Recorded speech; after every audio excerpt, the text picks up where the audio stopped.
Adilabad Congress party assembly in-charge Kandi Srinivasa Reddy బేల మండలం సదల్పూర్లోని ప్రాచీన ఆలయమైన భైరందేవ్ మహాదేవ్ ఆలయాన్ని సందర్శించారు. గత కొద్ది రోజులుగా ఇక్కడి ఆలయంలో జంగీ జాతర జరుగుతోంది. నేడు జాతర ముగింపు కార్యక్రమానికి ఆయన స్థానిక కాంగ్రెస్ పార్టీ శ్రేణులతో కలిసి హాజరయ్యారు. ఆలయ కమిటీ సభ్యులు, గ్రామస్తులు ఆయనకు ఘన స్వాగతం పలికారు. ఆలయంలో భైరందేవు మహాదేవులు దర్శించి ప్రత్యేక పూజలు చేశారు. కంది శ్రీనివాసరెడ్డిని ఆలయ కమిటీ వారు శాలువాతో సత్కరించి తీర్థ ప్రసాదాలు అందజేశారు. భైరందేవ్ మహాదేవ్ ఆలయ నిర్మాణం గురించి ప్రభుత్వం దృష్టికి తీసుకువెళ్తారని కంది శ్రీనివాసరెడ్డి పేర్కొన్నారు. ఈ కార్యక్రమంలో మాజీ జడ్పీటీసీ రామ్దాస్ నాక్లే, బ్లాక్ కాంగ్రెస్ అధ్యక్షులు సంజయ్ గుండావార్, మాజీ market chairman Vamana Wankhede, Congress party senior నాయకులు మల్లారెడ్డి తదితరులు పాల్గొన్నారు. అనంతరం జైనద్ మండలం సావాపూర్లో జరుగుతున్న పూజ్య బాజీరావు బాబా జ్ఞాన భవ్యేశ్వరి సప్తాహ వేడుకలో ఆయన పాల్గొని ప్రసంగించారు.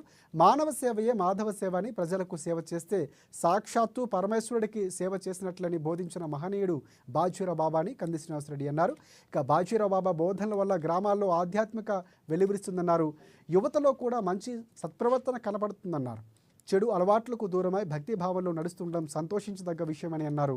అనంతరం భజన బృందంతో కలిసి కాసేపు కంది శ్రీనివాసరెడ్డి భజన కార్యక్రమంలో పాల్గొన్నారు.